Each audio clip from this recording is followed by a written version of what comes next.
And what is going on, everybody? Welcome back to another episode of the Designated Players and MLS podcast. We are back with more not so deep dives, and this time it is one of the most exciting teams heading into 2025, for better or for worse. It's the San Jose Earthquakes, and to do that, of course, we are joined by Ivan from Tectonic Takes. How you doing, buddy? I'm doing well. I'm just glad that we could be described as exciting going into this because before a certain few moves were made in this transfer window, I was a little bit nervous about, okay, are we sure that this is the squad that we're taking to this team after we were very bad last season? But now exciting feels appropriate. We just don't know what exactly we're getting. We're like Forrest Gump's box of chocolates right now. We don't know what we're gonna get, but I'm excited to find out in a couple weeks. Matt, I'll tell you that is it's almost more exciting than knowing you're going to be really good. It's like, okay, great, we're supposed to be good. We've got kind of this little bit of pressure, but now it's like we can either be really good or we can go back to being terrible, but we don't know, and it keeps you engaged a little bit, I think. So it'll be exciting. But one of the things that we're also excited about are scarves, right? On this show, we love scarf of Yes. the week. If I remember correctly, last year you just rocked the hat. Is that right? Did you have a scarf with you? I don't remember, but I made sure just in case I have a scarf this time. Good, good, good. What are you rocking? So this was one of the giveaways from I think the 2021 season because this was celebrating the 20th anniversary of the 2001 MLS Cup winners, San Jose Earthquakes, the Mm, first of two stars on the San Jose Earthquakes crest. So here we have it. I'll hold it up from left to right here. yeah. So MLS Cup champions. Yep, it has the date Nice. there. I'll hold it up this way Yeah. Oh, for that's super 2001. nice. So yeah, the year that Super Smash Bros. Melee came out, that was the year San Jose Earthquakes came through with their first of two MLS Cup wins. They would get a couple of supporter shields after that, 2005 and most recently 2012. But it just serves as a reminder that hey, we may be, sometimes the jobber of MLS. Like we collected a few wooden spoons, but we do have some history in this league. We have one of the few actual MLS sounding names left in this league. So yeah, we belong in this league. So the next time you see, LAFC versus LA Galaxy, or in the opening week, LA Galaxy is going to host San Diego. Do keep in mind that the fourth California team in front of mine, probably for most of MLS media, was one of the two originals.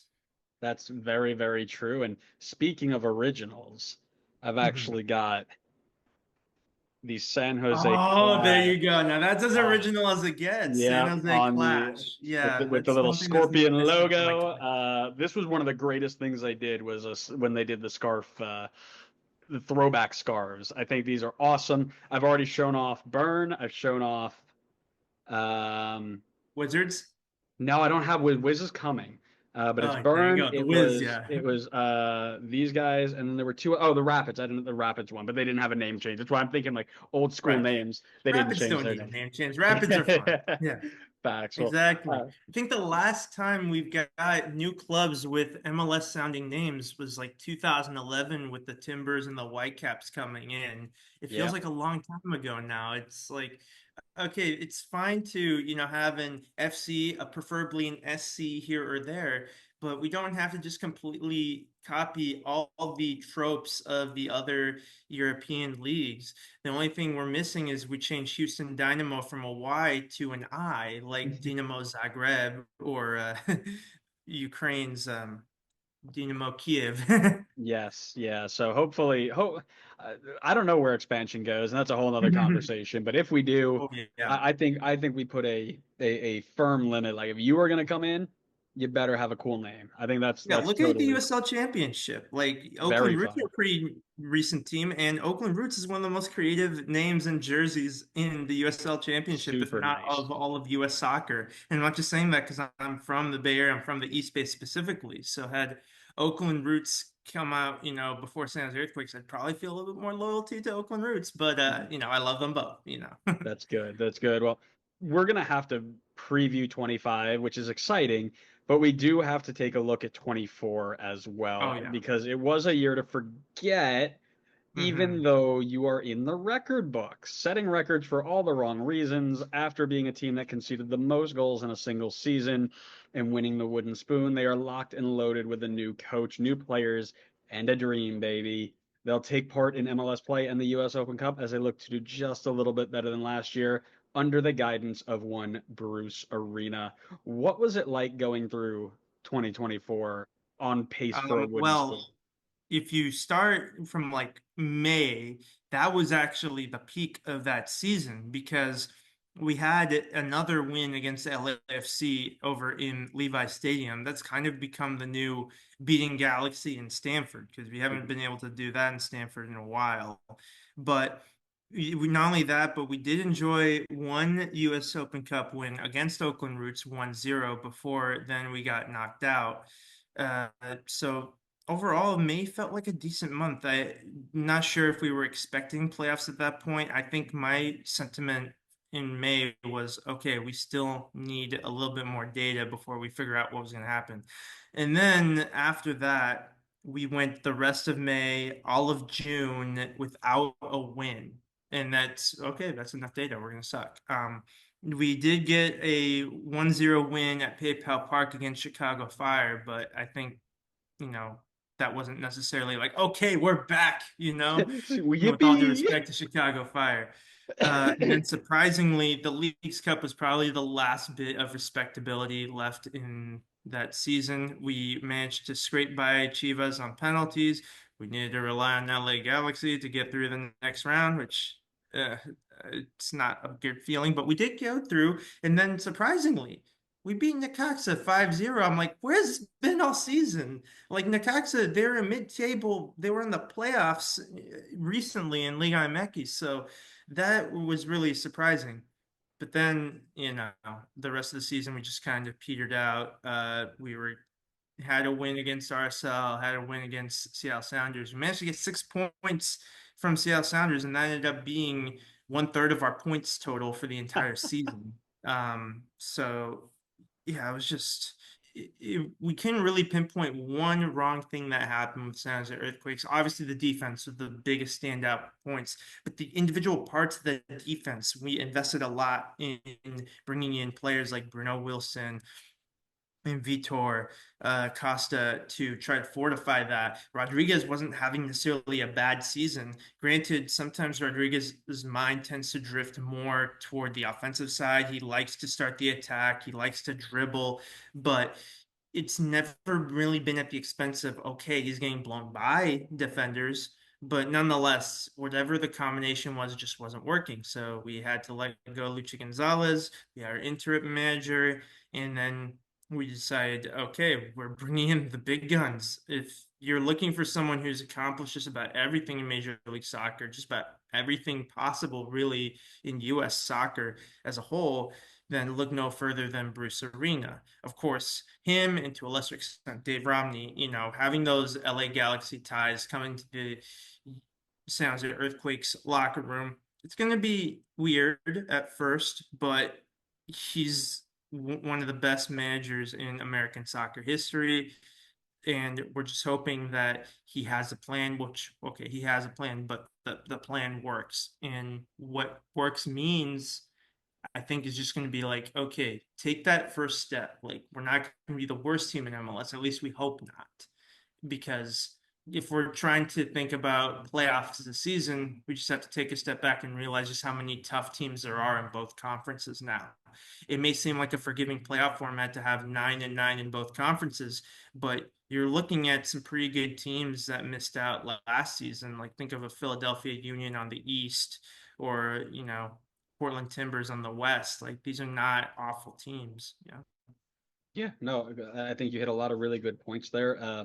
The one thing I didn't hear, and maybe I missed it as my dog starts to bark at people right now, is that you had a player in goal who I have been completely against in MLS for quite a while now, and that's William Oh, Yarbrough. yeah. Anybody who That's plays William Yarbrough in goal in the year of our Lord 2024 is in for a bad time. So yeah. definitely did not set yourself up there. But what I can say is that you guys recognize the issues, and I think you put it really well. You couldn't really pinpoint one spot, right? So you went out, Yeah. you Can I speak made on Yarbrough for a moment? yeah, I absolutely, think please, please, Yeah, I think the lesson there is that he may be an acceptable level backup, but the thing about backup goalkeepers is that you do still have to envision the scenario when you might have to use them. And while he's no longer on our roster, I do think that the warning signs still linger spiritually in someone like an Earl Edwards Jr. I'm not saying he's going to be as bad as William Yarbrough. The times that I've seen him play, like the U.S. Open Cup or any time that New England or anyone else needed his services, I believe Orlando before that, he's been all right. But if we don't fix the defense in front of whoever our goalkeeper is, ideally it's Daniel. I'd love to get a full season of Daniel. That's best case scenario, of course. But if it's Earl Edwards Jr., if it's someone else, that we need to make sure we make our lives for a goalkeeper easier and just make sure that whoever your backup goalkeeper is, you still have to plan for the possibility of using him. So unfortunately, we had to find out with the over reliance on Will Yarbrough that it was not a recipe for success. There's a few games in the early part of his tenure where we saw some flashes of that goalkeeper that was playing for Club Leon earlier in his career. But yeah, I think unfortunately for him, that kind of large data sample is not going to bode well for him to get too many more opportunities in the future, which it sucks on one hand, but at the same time, he still had a really good career if he doesn't get more opportunities. I'm not sure where he's at this point, but yeah, you're right. Unfortunately, was one of the biggest, things where we could point to and be like, this was not great.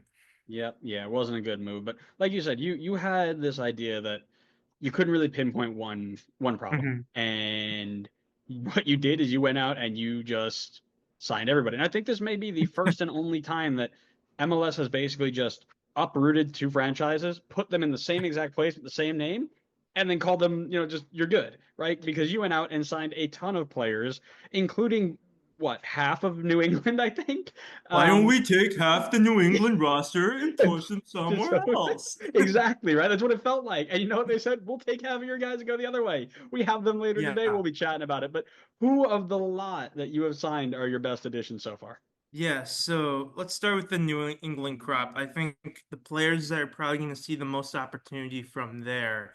I'm looking at Nick Lima because we're going to need his help in the fullback slot in any sort of defensive reinforcement or anyone new that's going to be in the defense is going to be battling for a position there just because of how poor the defense was last season.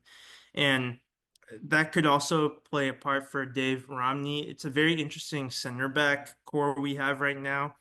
Dave Romney, unfortunately, like he did make some good history for LA Galaxy in the sense that he was the first LA Galaxy 2 player to make a first team debut. But his debut came in 2015. So he unfortunately missed the boat on any of the MLS Cup titles from that point. And of course, he was not on the roster for last season. But he's been around the league for a long time and he's been very serviceable. So, which center back alongside Rodriguez starts between Bruno Wilson, Daniel Muni, and Dave Romney is going to be very interesting. I do think that Bruno Wilson will get some of the benefit of the doubt because we did sign him.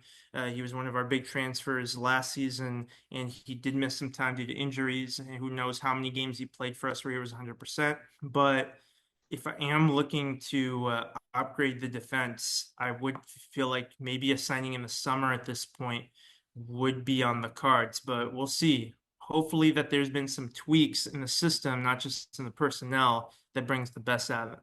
And now that Carlos Gruezo is back to South America, that may open the door for more playing time for Mark Anthony Kaye as one of the out and out defensive midfielders in our roster. He's probably the most accomplished of that group. And fortunately, I haven't seen too much impressive games from Mark Anthony Kaye in his last few seasons. He's been bounced around this league a little bit like a former Warriors player that was briefly here, Dennis Schroeder, gets bounced around his league. So we'll see how that works out for Mark Anthony Kaye. But the big signings, of course, it has to be Chicho Arango and Joseph Martinez. That is a lot of goals. There's a lot of firepower that's coming to San Jose Earthquakes. And Jeremy Ebobisse is going to have a chance to have a bounce back season at LAFC. But when he leaves, you have to replace him. And that's a really good idea of replacing Jeremy Ebobisse with those two players. whether they start together, whether one subs in for the other. I think that would be a defender's worst nightmare. 60, 70 minutes into a match, and then you see Joseph Martinez, for example, warming up, and you're like, oh crap, like, what are we going to do about this guy? So that's the reason why I think people in the Bay Area, even if they're not San Jose Earthquakes fans, we have a large Latinx community in the Bay Area. So if they know that we have accomplished Colombian and Venezuelan top striker talents playing for us, that's going to draw some curiosity and they're going to be really excited to see them play. It's very similar to how when Matias Almeida was our coach and he brought in players from Chivas, such as Chofi, such as Alanis, that really sparked a lot more interest within the Mexican, in particular, community in the Bay Area for them to come in, and they provided a great part of the atmosphere too with their presence. So I think that this is going to be really exciting. I'm looking forward to seeing how they play with Christian Espinoza. And I know that there are some links here and there of Hernan Lopez moving. I feel like it would be a shame if Hernan Lopez were to leave before this second season because he was brought in the middle of this season. I think he made his debut in May in 2024. I want to give him a full season and I do think that there's some combinations that can work here with all the attacking players we have. Whether we ever start Arango, Martinez, Espinoza, Lopez, and Pellegrino, I don't think that would be too much of a balanced side to start all five of them, but it could be a finishing lineup. To make another NBA analogy, maybe it's the deadline that happened this weekend, but that would be like a death lineup of Curry, Clay, Draymond, Iguodala, and Barnes from the 2015 championship year. I'm not saying that this is an MLS championship team, no, but I feel like this is a really great opportunity for the San Jose Earthquakes to explore some different ways of playing that can get them back into being in contention for a playoff spot. And I'm not saying that we're going to be a playoff team because, like I mentioned earlier, I know that there's other great teams we got leapfrog first. But even if we don't get to the playoffs, even though that should be the goal for every team in MLS every season to get to the playoffs, just understanding that to get from 30th out of 30th, if we finish 19 or 20th out of 30, that's still big improvement. And I think that's where we could be. Yeah, no, 100%. And I think I think you were hitting on it before where you're gonna have that experience, right, between Yeah. the coach and all of these players that came in. I think that's why you saw this, and we joked about it when Bruce got signed on first. Was like, great, here comes Omar Gonzalez coming back. Here's gonna come Sebastian Lletget. Like here comes all these players, and he kind of did follow that trend, right? Here come a bunch of players from a New England side that was, quite frankly, just as bad as you all were last year. With no disrespect, but they weren't quite that good. But he knows them. He knows what he can get out of them. And then he goes on and adds players like Chicho Ramos, players like Josef Martinez, who are going to supplement and give him that ability that he might not get out of the guys that he saw in New England, right? I called Emma Boateng to San Jose like the day that Bruce Arena was signed, and then he went to San Diego, and I was like, so close. You were right He went there. to California. You Yeah. went to the right state, the wrong team. Yeah, and Omar Gonzalez decided he halfway across the country was enough for him. Granted, I think he had a stop in the middle between Revolution and Fire. He played a little bit for FC Dallas too. Yes, yeah, it was a Dallas a I little bit. think that I'm a little relieved, though, in truth, that we didn't get Omar Gonzalez. I think I would Dave agree with Romney that. has been playing better recently. Omar Gonzalez is still 6'5", so I'm sure that would be very helpful for not the tallest San Jose Earthquakes team when it comes to defending set pieces, but you're only defending set pieces a certain percentage of the game. You're still playing 11v11 in the open field, where I feel like uh, he's 36 now. He'll turn 37 before the end of the season. I'm not sure that's going to help us that much. So best of luck, Chicago Fire. Prove me wrong, but Yeah, that's okay. You can handle him. yeah, yeah. I mean, I think for me, I actually I strayed away from the straight away from the players on this one. And I actually went and I said Bruce Arena is going to be your best addition because for the longest time, coaching has been the issue in San Jose. You've gotten players in, Yeah. you've gotten players who had the ability to do it. I mean, I don't think anybody expected San Jose to be that bad last year. I don't think they expected them to No, be out of this world, but they didn't because we expect were them to in be the that playoffs bad. the year before. Yeah, Exactly. Yeah, so yeah. So that nobody was a expected them huge to drop drop that off. bad. Yeah, 100%. And I think and I made this comment when Chicago and San Jose both started looking for coaches. I'm like, they don't need Pep Guardiola, right? They need somebody who's Right. going to come in and lay a foundation. Somebody's going to say, this is the way we're going to get it done. It's going to be simple. You're going to commit to it, and we're going to play this style, right? And that's what he's gone and come in. He's gotten players who knows he can trust in the locker room, who can go on the field and perform at a level that he expects. And he's going to go out and say, listen, first thing we're going to do, stop giving up goals, right? We're going to get defensively sound. My guess is you're going to see a 4-2-3-1, and those two in front of them are Yeah. going to be a double pivot that don't go anywhere. Just sit down and prevent them from scoring goals. And then he gets people like Chicharano, he gets people like Christian Espinoza, Amal Pellegrino, and Hernan Lopez, who are just going to do the job, right? He doesn't need to worry Yeah. about having all this stuff because he's got players who can do it. So I'm really excited for that because, I don't know if San Jose wins a trophy this year. If I have to be a betting Mhm. person, I'm going to say probably not. But Yeah. I think that the tone and foundation that this guy sets up is going to take them in 3 years farther than any other coach would have. So I really, really like that one. The other, Can I also add something about the yeah, please, Bruce please. Arena effect? Yeah. I hope that there's been a meeting of the minds, like with a lot of the figures that Bruce Arena had those battles with in the early 2010s when he was coaching Galaxy against San Jose Earthquakes. Chris Wondolowski, Shea Salinas, see what Ramiro Corrales is doing, and being like the intensity that you played against us and that you played against everyone in those early 2010s team, we need to instill that within this roster. What are some ways that you think we can do that? Because of course, Chris Wondolowski and Shea Salinas only recently retired. They're still very much within the San Jose Earthquakes setup. Even though we're losing some of those long-term influences, particularly Jackson Yule and Tommy Thompson, like this is the first time in their MLS careers that they're going elsewhere, uh, in their overall careers that they're going Right. elsewhere, that can be a great way to establish that with the current, remaining leaders like the Paul Maries, the Christian Espinozas, those players, that they're going to be able to set that tone. I think that will really help because we are losing a little bit of that long-term experience, but in losing that experience, we're shaking up the roster in a way that I think Bruce Arena has a strong plan. And if we can bring that solid defensive foundation, that it's going to feel a lot better to watch the San Jose Earthquakes this season. Yeah, couldn't agree more. And I think that it is going to be enjoyable is the right word. You are going Yeah, to not hate watching this team, which is kind of the only step you need to take. But I do want to ask because we can spend all day talking about these new players, right? But you can't just keep adding players. Players have to leave as well, and some bigger names have left already. Who's the biggest name you think is going to be missed the most out of this team? this might be a shock to some people because he was very much panned for his play the last two seasons. But similar with Jeremy Abobasi, who I think people would probably point at he would be the biggest loss, even though he's been adequately replaced. For a player of Carlos Grezzo's caliber, that you do need to adequately replace him. Mm. Going from Carlos Grezzo as our holding midfielder to Mark Anthony Kaye, who at this point in his career, I feel like he'd be ideally part of a double pivot or the first defensive midfielder to sub in for like a midweek US Open Cup or similar situation. So I think that the good news for Mark Anthony Kaye is that Carlos Grezzo underperformed so much that if Mark Anthony Kaye could play just average, Yeah. then that could be seen as an improvement.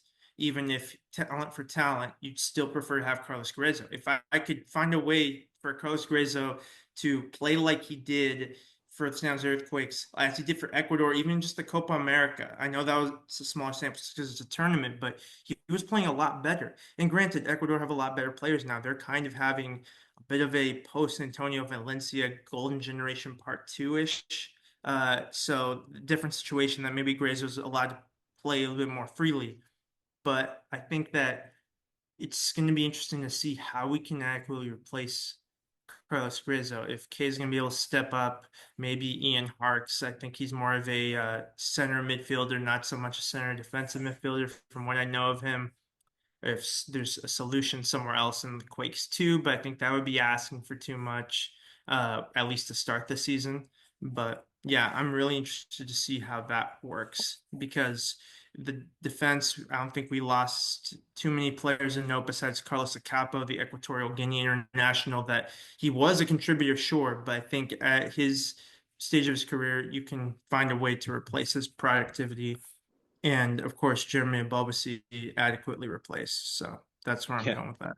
No, I like it, and I think you hit on a kind of all the big ones here. And like I said, I think Abobasi is like one who stands out because there was Yeah. potential there. Like he had MLS pedigree, he had really good and underlying If you ask numbers, and Timbers fans, they'd want him back. Can you imagine him playing with Evander? oh yeah, no, it'd be great, right? And I think the one that I jumped at was probably Carlos Acapo because I think he was another one that I thought he looked really good in 23 when he was here, and then Yeah. he seemed to be the victim of just everybody being bad in 24. Like there's a bad vibe around the team, like it Yeah. kind of just dropped him off. I would have He's liked kind to of a see what he. luxury player for a right back. I think that if we can be solid and we are able to have a bit more freedom to attack, and you could commit more players to cover when he's attacking, he's really great. But I think maybe the issue was we can't have both Rodriguez and Acapo thinking, "Oh, I can't wait to attack again. I can't wait to attack again." If you're gonna have Rodriguez as the core of your defense and also give Rodriguez a little bit of license to roam, then you're probably thinking, okay, maybe Paul Muni, Vitor Costa, Nick Lima, that could be our trio of fullbacks that can provide more cover and still provide that width when necessary. Yeah, absolutely. So, it'll be interesting to see. And I think they, like I said, there's no position they don't have somebody who's come in and played for because they've signed like 900 players. But, Yes, um, this you is know, the most active window I could think of for San yeah, Jose. I think the issue in previous years was like we were a little bit too active, and we understand this is not FIFA career mode. Like you can't just sign 8 players, sell 8 players every January, every summer. But there were some windows that I could remember, maybe one player in, one player out, but there were still some holes that weren't addressed.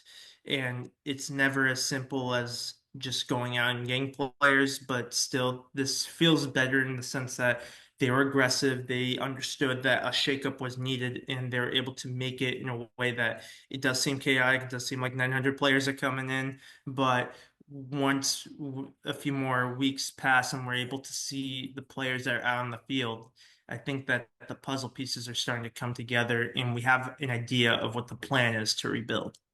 yeah, and obviously there's a plan there. You got Bruce around who's getting that in plan, and somebody, it seems, with the overhaul is going to need to be better than what they were, last year, I guess, for lack of a better term, because I don't think Yeah, Bruce is jumping at the bits to be like, I can't wait to play these 17-year-olds, man. Like they are going to get. I don't think yeah, Bruce is coming in to do that, right? I think that this team may be one of the most the oldest average starting 11 over the course of 34 games by the end of it. But right. Nate, can you give us somebody to watch, keep an eye on, a breakout player? So Nico Chakiris, his last season was supposed to be his breakout season, I but I remember think that was yours last injuries, year. Yeah, I remember that one. his injuries kind of took him out of the lineup at inopportune times for him. But when he's played, he's been getting better each game. But I think that now he's a bit more established. Someone who's a bit older for this category that I think could be in for a really solid season is Daniel Mooney. I think that he is also in that situation with Dave Romney where they're going to be looking in to provide cover when necessary if Bruno Wilson or Rodriguez miss a game. But Muni has been playing to the extent where he's going to find ways to get more game time, even if he's just the fourth or fifth substitution at times. But he's going to find ways to be a closer for sure. But as for the actual youth players, I'm really hoping that we get to see a little bit more of Cruz Medina this year. Cruz Medina, he's part of this group with the likes of Verhoeven, Ricketts, and Mendoza from Quakes 2 from MLS Next Pro, the town that I think that they've really impressed at the MLS Next Pro level, back-to-back seasons in the playoffs, getting some playoff wins, getting some good experience that Cruz Medina has been kind of circled for a lot of Quakes fans for the last couple of seasons. I think this is his age 19 year based on his birth year, if I remember correctly, 2006, 2007, 2006, yeah. So he's still got a lot of time left to see what kind of player he's going to be. But if he can provide that dynamism and skill in midfield that could definitely use as much creativity as possible, he's going to be a fan favorite, even more so than he already is from like a MLS Next Pro diehard fan sort of situation. So Cruz Medina would probably be the biggest breakout player to watch for the Quakes. Yeah. I like that. It was one that I had an idea to talk about, but like I said, I don't think Bruce is jumping at the bit to be like, "Yep, Cruz Medina, you ready to pull the strings here, buddy?" Like, can't wait to see you, work through all of your, progress under my tutor. Like, I don't think that's going to be Bruce. What I do want to If see you read into is, jersey numbers, he was number 99. That was like a special number for him, but he got a bit of an upgrade to 15. So I think that it does show that we may be seeing him on some match day squads and coming off the bench sooner rather than later. If I'm just reading into that, yeah, that would be a bit of a hint there. hey man, BWP rock 99, and he's one of the best of the best. So. Yeah, there you go. And you So, never know. Maybe that's a downgrade. Who knows? But right.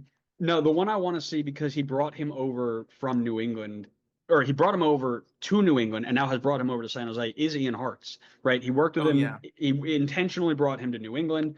He then intentionally brought him to San Jose. He's had these stints in Europe. He never really hit the ground in New England, but like, there's a reason he's there. So Dave Romney, we understood why Dave Romney was there, right? Like Mhm. defense, clean it up, right? Mark Anthony Kaye, solidify the middle of the park, but he didn't bring Ian Hartz for fun, right? There's a reason he's there, and I'm curious to see how he fits into the team and where he's going to slide in because you don't just bring a player like that around with you if you don't trust him, right? Yeah, Ian Harkes is an interesting one. When I first heard of him, I thought, okay, he's like what, 25? No, he's 29. Oh, that's an interesting one. Isn't that Just crazy? looking up his career with Dundee United, particularly his last three seasons before coming to MLS, is just playing almost every game, playing 26 games or more each season in a very tough league. If you don't consider SPL like in that tier with Netherlands, Portugal, maybe closer to like Belgium, Turkey, Switzerland. Still a very competitive league. And then he comes over to MLS, doesn't have that same instant impact, although he did come in the tail end of the MLS season, his first year, 2023. He did feature a lot from New England Revolution. I think that he could be a similar player to Jackson Ewell in terms of Hmm. he can connect the defense and the attack. He can be a solidifying force in that midfield. So yeah, I'm very curious because the midfield slots, particularly center midfielder and center defensive midfielder behind the Lopez's and Espinozas, there's a little bit more wiggle room for players to break in. So the competition between the likes of Nico Shakiris, Mark Anthony Kaye, Ian Harkes, maybe eventually Cruz Medina sooner rather than later. That's going to be very interesting to see who ends up getting those opportunities throughout the season. Yeah, man, totally. There's going to be a lot of movement here. There are going to be a lot of formational questions. There are going to be personnel questions. But what I want to know is what is the one question that you still have regarding the San Jose Earthquakes in 2025? What's that one big question still hanging over everybody's head? My personal question would be, how do you keep the group of Preston Judd, Useni Buddha, and Benji Kikanovic happy? Because now they got two massive roadblocks for playing time in Chicho Arango and Joseph Martinez. I'm very curious what the plan was. I'm a little bit surprised they didn't move on from Preston Judd.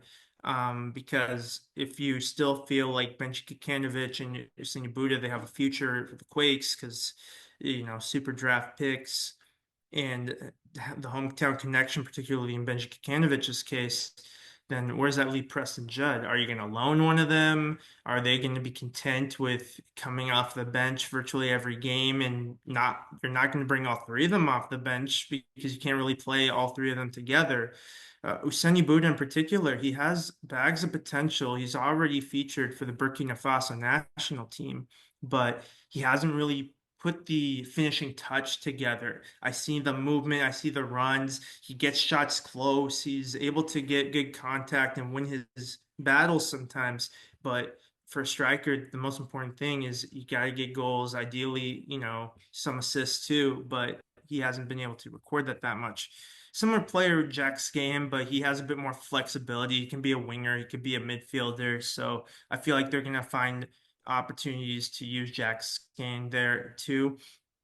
But I think the biggest question for the Earthquakes is that can they fulfill the bill of goods that they're going to be a more entertaining team? Like we can lament the fact that MLS is writing the narrative that there's going to be the El Tráfico and now San Diego is going to get in the mix. But in order to re-legitimize our role in those California rivalries, that we have to play better consistently. We can't go on losing streaks as often as the San Jose Earthquakes have done, particularly in their down years.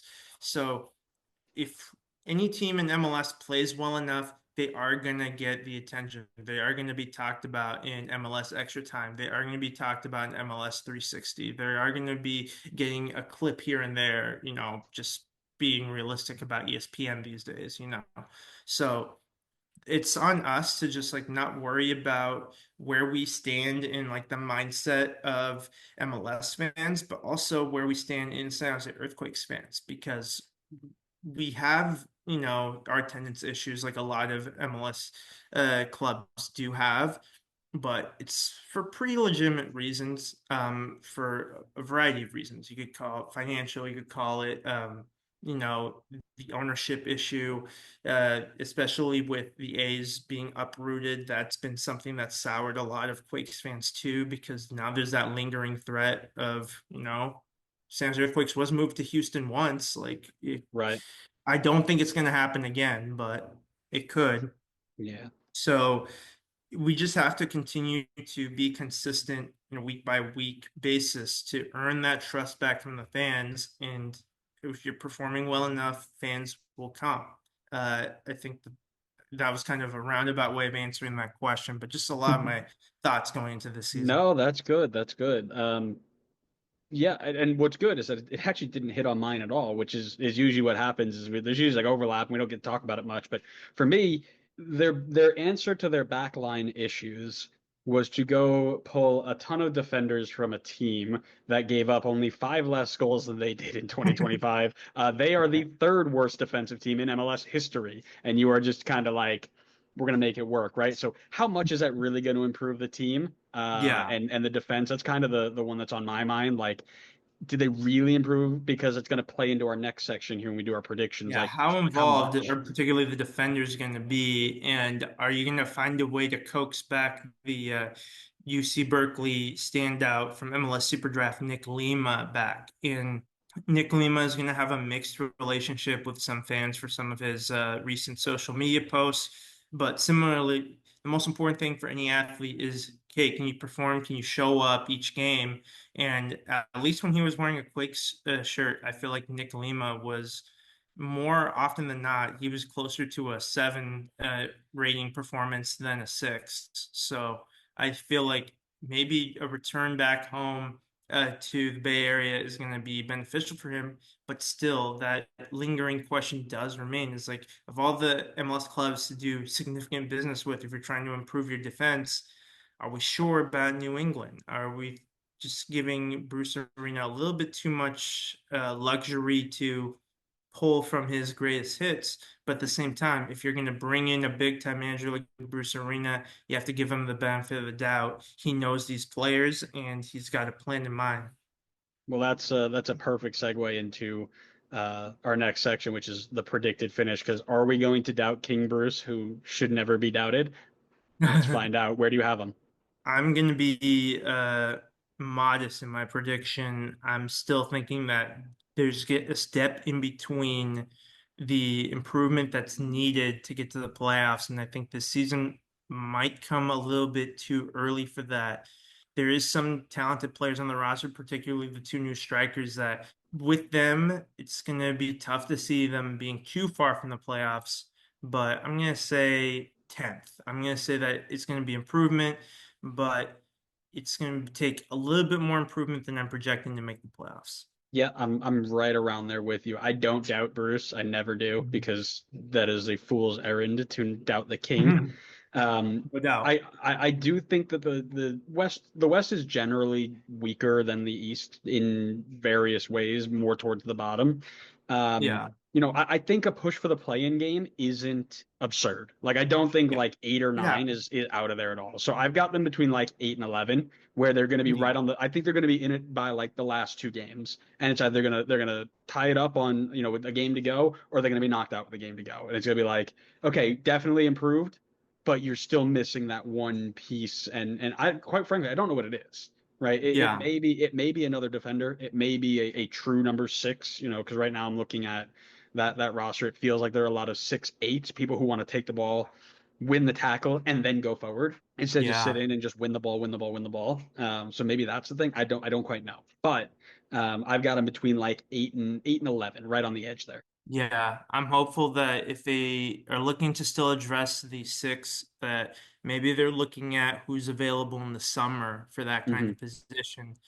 Um, I think maybe like a player like Calvin Phillips would probably be too much of a stretch to go to MLS at this point in his career, although we have seen some English players go to some interesting leagues like Jesse Lingard's in Korea. Yeah. But if someone like that, maybe a step below Calvin Phillips, like if that person's like out of contract or there's some sort of situation that you can work, I think that would be probably the next big need for the Earthquakes that I hope that they're monitoring in the summer. But who knows? Maybe the players that we recruited overperform in that position, and then we're looking at other things. But I have a feeling that there's going to be more improvements that need to be made in the summer and in the next off season. But improvements to some degree will happen. It's just a matter of how much. Yep, absolutely. Yeah, so awesome. Ivan, thanks so much for being here, man. We really enjoyed having you, and it is always great to talk Quakes with you. You have so much knowledge and so much passion for that team. So really, really love it. Why don't you take a minute, tell people where to find you and what you're doing? Yeah, so you can find me both on Blue Sky and Twitter. I'll still call it that at Ivan Ornelas too, and you can find the Tectonic Takes on those platforms and YouTube at Tectonic Takes, not the before that. So at Tectonic Takes, we plan on doing a preview episode for our opening match against Real Salt Lake. We're going to have a guest over from a RSL podcast to break that down, and that will be pretty interesting opening match. If you manage to stay up that late, for those of you on the East Coast, for that first weekend of MLS action, your options are San Jose Earthquakes versus Real Salt Lake or Seattle Sounders versus Charlotte. So unless you like the novelty West versus East, I think you'd want to watch the Earthquakes. No offense to Sounders and Charlotte. Also, personally, I've been working on this article series called What to Watch This Weekend. It's mainly focused on the top four European leagues, but as MLS resumes, I will be including that. And of course, it's beneficial that the MLS time slots don't always overlap with the Europe for obvious reasons. So I'm likely going to include some recommendations there to give you a preview of what's in store for Friday, February 14th to Monday, February 17th. Some of those match recommendations include for Friday, I got what will be a rematch of the FA Cup matchup this weekend, Brighton versus Chelsea. On Saturday, February 15th, we got a big one with Bayer Leverkusen versus Bayern Munich. Then Sunday, February 16th, we got Juventus versus Inter. That's going to be a big one that day. And I'm also going to throw in a curveball with the EFL Championship for Monday, February 17th, Leeds United versus Sunderland, where a big win in that matchup could help either of them get promoted to the Premier League for next season. So if you're interested in that kind of content, you're going to want to follow me on social media. I'll post all my articles on there. But thank you so much for having me today. Yeah, no, and guys, if you guys are in and you're kind of wondering like, which if you're trying to get into other leagues or you're trying to just keep an eye on kind of the big games that may sneak up, it's a great, just really quick not only does it give you which games to watch, but it gives you a reason why. Like it's not just a list of like, oh, here are the games to watch, right? He breaks it down. He goes really into some good depth. So go on and take a look at that. And if you're new Thank you. here, this is your first. Yeah, if you're new here, it's your first time. We do 30 of these with 30 different teams. So you are Won't number. want to miss. Yeah, you are number 18 of this All series. right, So there you go. we are Maybe more that's a than good halfway omen. there. Yeah, 18, that's right. ninth in the West. Yeah, there Okay. you go. You can put it together. That's cool. Um, There we go. The love it. Illuminati Yeah, there MLS. you go. We'll put a little triangle in the between us. Hey, Da-da. so yeah, we do 30 of these with 30 different creators. It's going to be really really fun. And then we go in and we're doing live reactions to MLS news and MLS history stuff. So give us a follow and we'd love to have you. But Ivan, thanks again so much for being here. We really enjoyed having you. Thanks to all of our listeners for having a listen with us. And we'll see you next time on the next episode of the Designated Players and MLS podcast. See ya. Yeah, see you next time.